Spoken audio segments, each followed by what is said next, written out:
kita lanjutkan kembali perbincangan ini. Saya ke Pak Sahat. Pak Sahat ini perwakilan dari pemerintah ya. Negara tuh harus hadir dalam permasalahan ini, Pak. Permasalahan PHK, permasalahan perusahaan yang harus terpaksa bangkrut, dan untuk cara terakhirnya adalah mem-PHK para buruhnya. Negara di mana sih Pak sekarang ini, Pak? Baik, terima kasih. Pertama kami sampaikan kalau dikatakan negara harus hadir ya, memang pasti harus hadir. Untuk itu langkah-langkah yang telah kita lakukan, kita Menteri Ketenagakerjaan telah menyuratin seluruh Kadisnaker se-Indonesia untuk menghimbau agar perusahaan-perusahaan meningkatkan pembinaan kepada perusahaan-perusahaan agar PHK tersebut merupakan upaya terakhir. Itu kita udah menghimbau. Kemudian kementerian kita telah mengundang Kadis-Kadisnaker untuk melihat jumlah data PHK dan mengetahui persoalan-persoalan yang nyata di daerah masing-masing gitu. Jadi sebenarnya kalau kita lihat per 3 September kita telah mendapatkan data PHK itu ya. Data PHK itu sebanyak 26 ribu. Kemudian potensi itu seperti tadi kalau kita lihat tadi sekarang potensi yang sedang dirumahkan harapannya kan akan potensi menjadi mau PHK gitu, kurang lebih 6.000 orang gitu. Nah, kemudian apa yang dilakukan pemerintah? Hal-hal preventif telah dilakukan seperti itu. Kedua, bagaimana bila seandainya PHK itu sudah merupakan upaya terakhir, bagaimana biar hak pekerja yang ter-PHK itu dapat dilaksanakan sesuai ketentuan yang berlaku.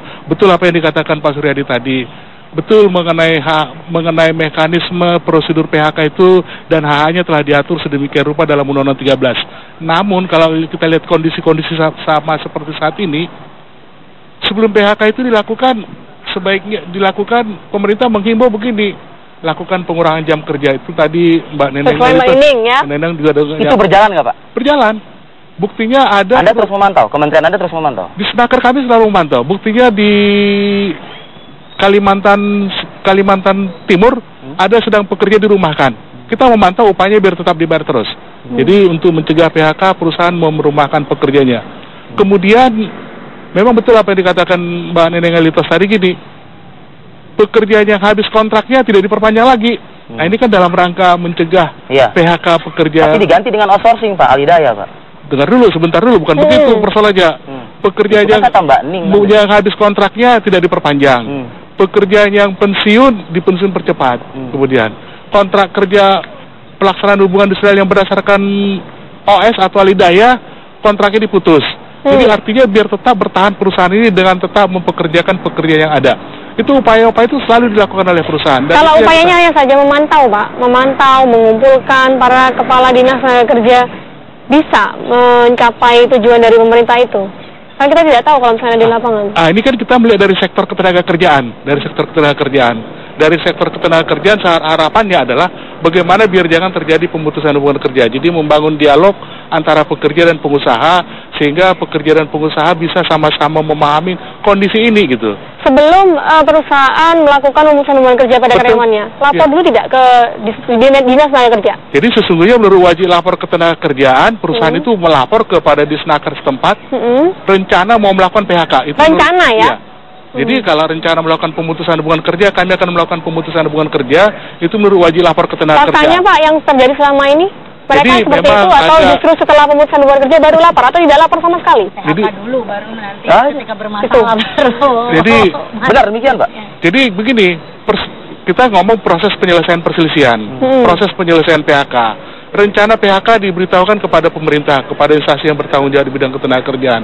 Kemudian rencana tersebut bila diwujudkan menjadi PHK, diselesaikan cara musyawarah mufakat gitu.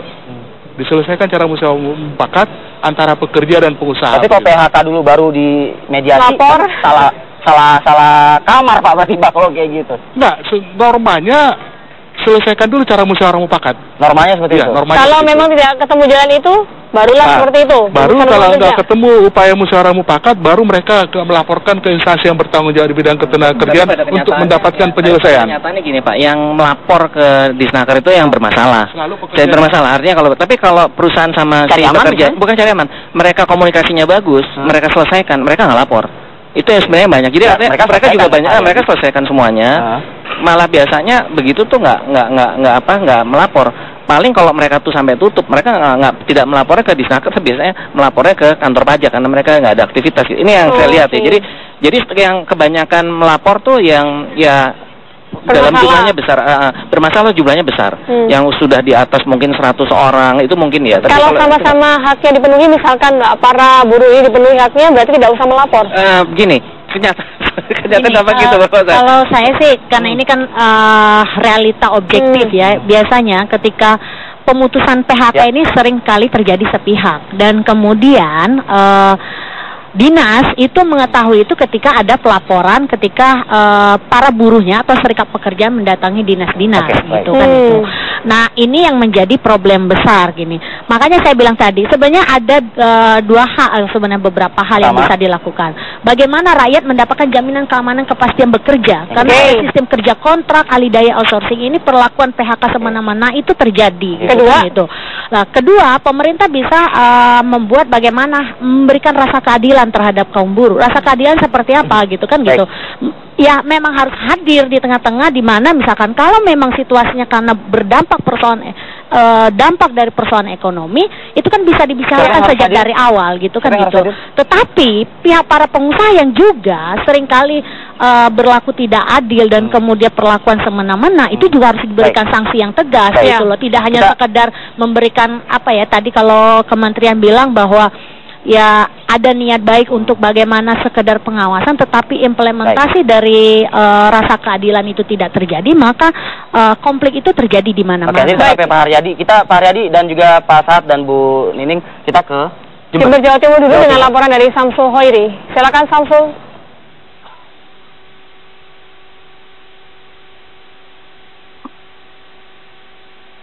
Ya, Winnie dan Revi memang berbicara soal ancaman PHK terhadap para buruh maupun karyawan suatu perusahaan. Di Jember saat ini sudah ada sekitar 700 buruh tembakau yang saat ini telah dirumahkan oleh perusahaan atau pihak pabrikan.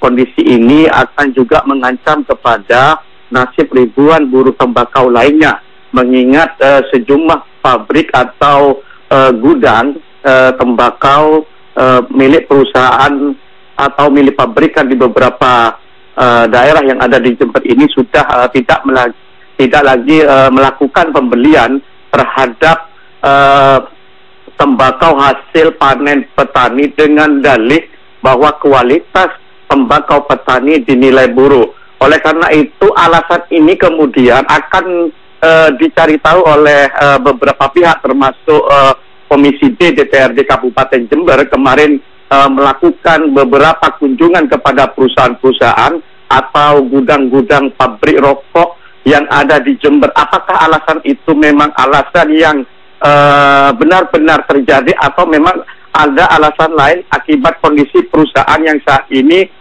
tengah terjadi pelambatan ekonomi. Oleh karena itu memang Komisi D hari ini rencananya akan melakukan investigasi atau akan membentuk pansus.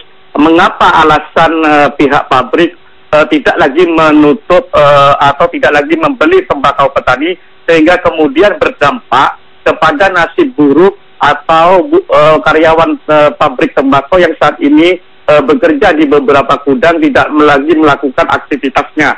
Memang di Jember saat ini memang banyak ribuan buruh atau karyawan yang didominasi para kaum wanita. Mereka melakukan sortasi atau melakukan aktivitas di gudang-gudang tembakau, kemudian untuk disuplai kepada perusahaan. Namun beberapa bulan ini perusahaan sudah tidak lagi membeli tembakau milik petani dengan alasan kualitas tembakau. Apalagi saat ini kondisi harga tembakau juga dikeluhkan oleh para petani yang anjlok dari 4 juta per kuintal saat ini menjadi 1 juta per kuintal. Seperti itu, Revi dan Winnie. Baik, Samsul, terima kasih. Pak Aryadi ada yang ingin dijelaskan terkait dengan kasus yang terjadi di Jember? Aryadi. Gini, masalah tembakau ini juga salah satu kebijakan pemerintah yang menurut saya ekstrimnya membunuh. Anda bisa bayangkan di target cukainya itu adalah 120,6 triliun untuk 2015. Di tengah jalan dinaikkan targetnya menjadi 130 dari Kementerian Keuangan untuk penerimaan cukai dinaikkan menjadi 139,1 triliun. Anda bisa bayangkan dan itu dia minta dibayarkan di Desember. Artinya pemerintah minta ijon. Jadi penjualan di 2016 ditarik ke 2015. Nah, akibatnya kayak gini. Jadi mudah-mudahan sih pengambilan kebijakan di keuangan khususnya cukai ini juga bisa menjadi pesan yang serius ya. Artinya kalau ini sudah terjadi kan, artinya tadi teman-teman pabrik rokok udah nggak bisa beli lagi tembakaunya karena dengan target cukai yang seperti itu, terus mau jualnya berapa? Mampu lah ya. Dan di masyarakat daya belinya turun, makanya kita nggak bisa melihat hanya kenapa si pabrik rokok nggak mau beli tembakau lagi? Tapi memang terjadi masalah serius dengan. Saya membayangkan menteri Anda Pak saat itu bisa menegur Menteri Keuangan begitu loh. Walaupun memang ini bukan ada di kementerian Anda, tapi kan sama-sama berdampak Pak. Kalau misalnya nanti pekerja tembakau ini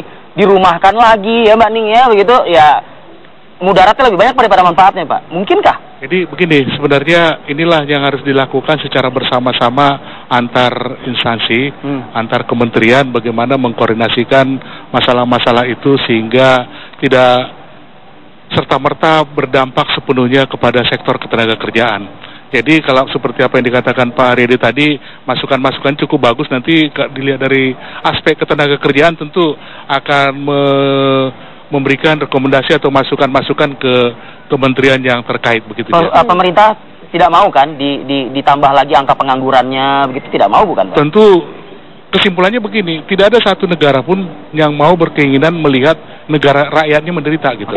Jadi itu udah filosofinya tuh. Hanya persoalannya sekarang adalah bagaimana proses pembangunan itu, bagaimana proses peningkatan kesejahteraan itu, bagaimana proses perlindungan itu diberikan secara bertahap sehingga sepenuhnya. Menurut Bapak rakyat kita sudah menderita belum Pak saat ini?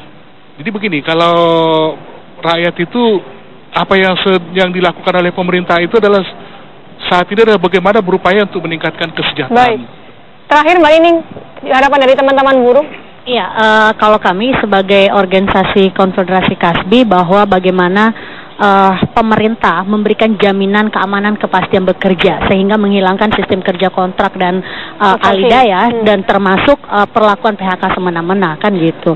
Terus kemudian adalah bicara tentang bagaimana rakyat ketika kita bicara pertumbuhan ekonomi ini kan berangkat dari daya beli. Nah, kalau kesejahteraan upahnya rendah maka kita mengawang-awang kemudian tidak mungkin kita bicara tentang pertumbuhan ekonomi semakin maju tetapi rakyatnya semakin dimiskinkan. Ini kan tidak mungkin mendapatkan hal itu.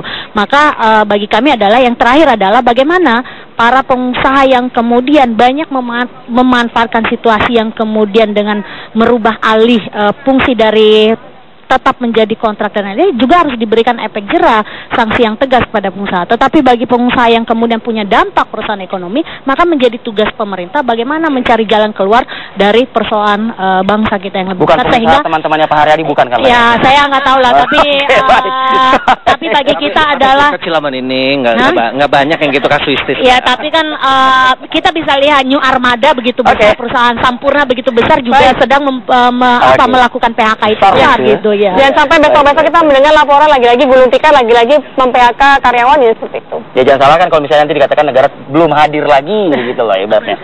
Terima kasih. Ini sedikit aja ini statementnya. Baik, sedikit sebentar aja. Iya. Sedikit aja. Sebenarnya momentum ini harus dapat dimanfaatkan secara bersama-sama serikat pekerja dengan pengusaha untuk keluar dari persoalan-persoalan ini. Sehingga harus komunikasi jangan jalan sendiri lah. Bikin kebijakan sendiri aja gitu. Pasti akan turun kok tanggal 3 Oktober nasional. Udah gini tuh. Ya udah. Baik, terima kasih narasumber kita pada pagi